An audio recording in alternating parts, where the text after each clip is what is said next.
How likely are you to sexually harass? Take this scientific test. Now, this is from the Washington Post, from an article December the 22nd last year by William Wan and Darla Cameron. What causes some men to harass and not others? I have no idea.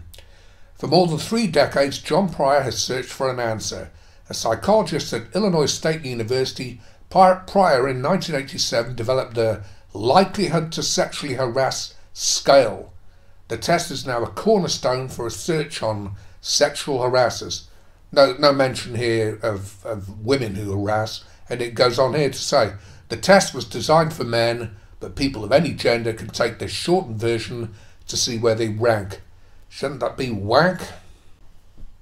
Assume for the 4 scenarios below that no matter what you choose, nothing bad will happen to you as a result. Your responses will not be recorded. Well, I am recording my responses for this video. Scenario 1. Imagine you are the news director for a local television station. Because of personnel changes, you have to replace the anchor woman for the evening news. Your policy has always been to promote reporters from within when there's a vacancy in the anchor chair. There are several female reporters from whom to choose. What, no men? All are young, attractive, and seem qualified for the job. Seems a little ageist too. One reporter, Loretta W., is someone whom you personally find attractive. You initially hired her, gave her a first break in the broadcast news. How likely are you to do the following in this situation? Would you give the Loretta the job? Well, and you have to scale here from 1 to 5. 1 is not at all likely, then 2, 3, 4 and 5 is very likely. Well, considering I don't know the other candidates, then I'm going to go for 3. B. Assuming that you fear no reprisals in your job, would you offer Loretta the job in exchange for sexual favours? I've put not at all likely for that. Not a fucking chance. Because at a later date, she could sue me, she could accuse me, and I'll lose my job. C. Assuming that you fear no reprisals in your job, would you ask her to meet you after work for dinner to discuss the job? Not at all likely. I've put 1 there because we can discuss it in the office. And I think I'd point out that despite the alleged eccentricities of Vice President Mike Pence, he certainly has the right idea when it comes to protecting himself from lying women. Anyway, here's scenario 2. Imagine you are a Hollywood film director and you're casting for a minor role in a film. I'm casting a minor? The role calls for a particularly stunning actress with lots of sex appeal. What am I, Roman Polanski here? How likely are you to do the following things in this situation? I'd run for the fucking hills. Oops, no, I'm in Beverly Hills, which of course is a den of absolute iniquity and perversion. A. Would you give the role to the actress whom you've personally found sexiest? Now, I've put very likely. It says you need a particularly stunning actress with lots of sex appeal. It's common fucking sense. B. Would you give the role to an actress who agreed to have sex with you? Not at all likely. What did I fuck? Again, you're risking false allegations at a later date. C. Would you ask the actress to whom you were most personally attracted to talk with you about the role over dinner? 1. Not at all likely. No, we could speak about it in my office.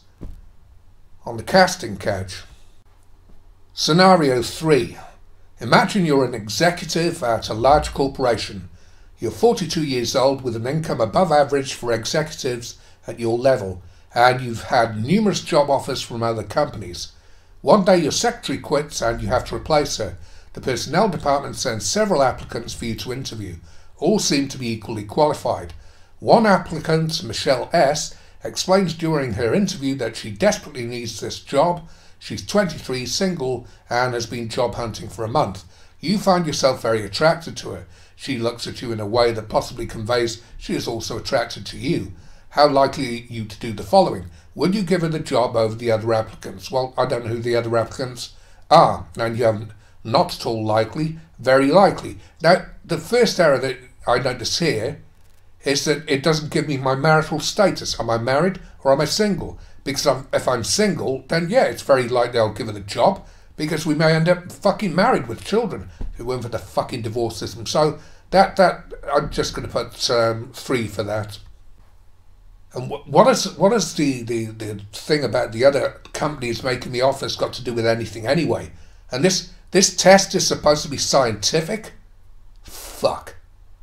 B.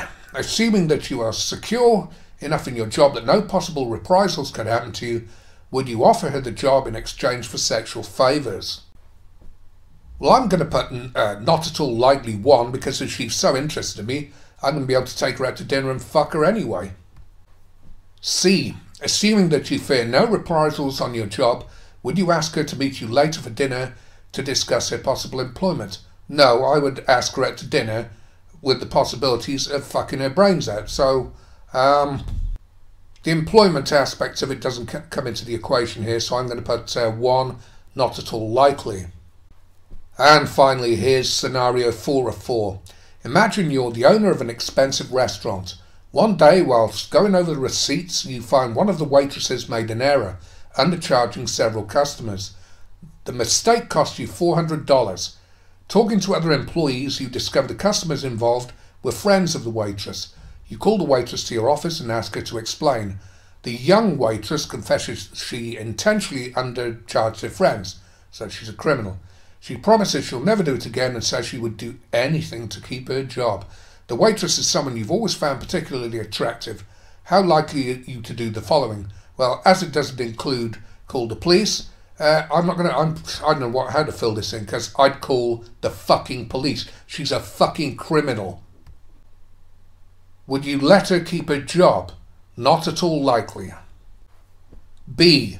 Would you let her keep her job in exchange for sexual favours? Not at all. She's going to get plenty of those from other women in prison, because that's where she's going. And I think I'll throw this in. Most people know that there are more men raped in US prisons by other men than there are women raped by men on the outside. What most people don't realise is that statistics show from the Bureau of Justice that women are 4.2 times more likely to be sexually assaulted in women's prisons by other women than men. So I'm going to say here, not at all likely. C. Would you ask her to meet you for dinner after work to discuss the problem? 1. Not at all likely. I would suggest that she discusses the problem with her fucking lawyer. And here's my result. You are at low risk for sexually harassing someone at work. I thought I was at no risk at all. I'll bet you, no matter how you fill this fucking thing in, you are at some kind of risk. It's absolutely pathetic. Scientific fuck.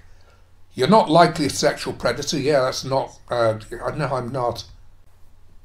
Anyway, I'll leave a link to the article and this test in the comment section and pin it to the top. And the great thing is, once you've done the test once, you can reset it and do it again and again. See if you can take the test and not come out as in some way being at some kind of risk of sexually harassing a woman at work.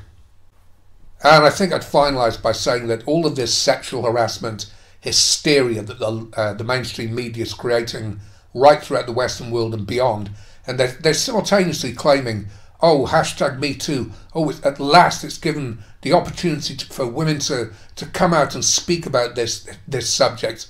The mainstream media have been going on and on and on about this relentlessly for as far back as I can remember. Anyway, thank you very much if you've got this far. Cheers.